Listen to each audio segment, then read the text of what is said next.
네, 내일이면 총선이 꼭 30일이 남습니다. 더불어민주당은 촛불혁명 완수를, 미래통합당은 정권 심판을 전면에 내걸고 원내 일당을 향한 경쟁 채비를 서두르고 있습니다.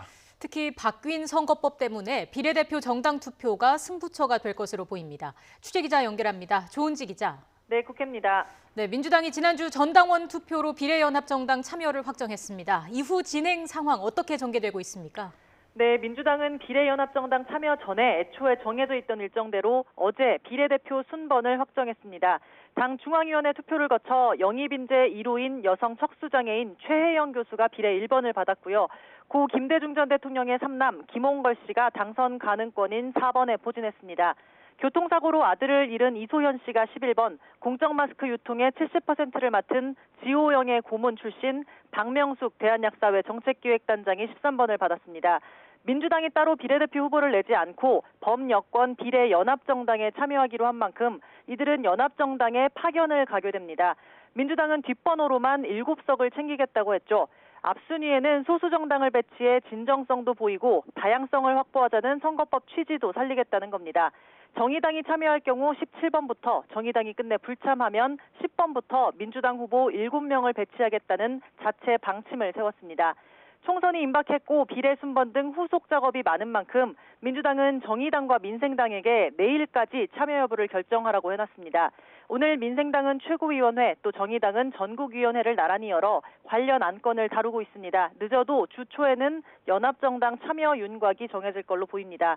원내 정당이 끝내 참여하지 않는다면 민주당 현역이 비례연합정당으로 당적을 옮겨 정당 투표 위쪽 순번을 받는 이른바 의원 꿔주기를 해야 할 겁니다.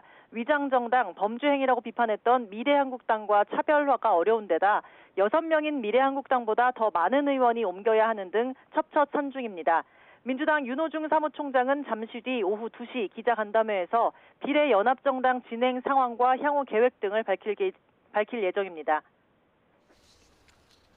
네, 미래통합당 같은 경우에는 일찌감치 미래한국당을 만들어서 비례대표에 관한 고민은 상대적으로 적을 것으로 보이는데 지금 상황이 어떻습니까? 네, 미래통합당이 만든 미래한국당 역시 시간표대로 가고 있습니다. 지금도 국회의원회관에서 후보들 면접이 한창입니다. 윤봉길 의사의 장손녀 윤주경 전 독립기념관장이 1번으로 거론되는 가운데 박근혜 전 대통령의 최측근 유영하 변호사와 박현정 전 서울시장 대표, 또 이용 봅슬레이 대표팀 감독 등이 도전했습니다. 오늘까지 면접을 마치고 내일 공천관리위원회가 비례 순번을 정한 뒤 선거인단에 찬반을 물어 후보 구성을 확정할 계획입니다. 최대 25석까지 누렸던 한국당은 비례연합정당이 생기면서 18석 정도를 얻을 걸로 예상하고 있습니다.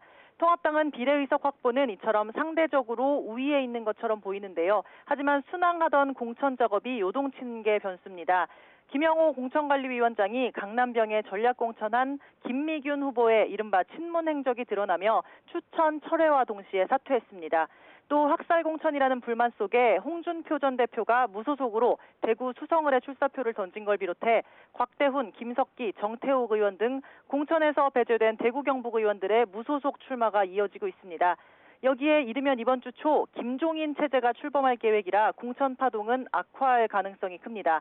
김종인 전 더불어민주당 비대위 대표는 강남갑 태영호 공사의 전략공천 등이 잘못됐다며 일부 공천 수정을 요구하고 있습니다. 황교안 대표가 공들여 모시기에 나섰지만 최고위원회 내에서도 김종인 영입에 찬반이 팽팽히 맞서는 등 갈등 요소가 커지는 모습입니다. 지금까지 국회에서 YTN 조은지입니다.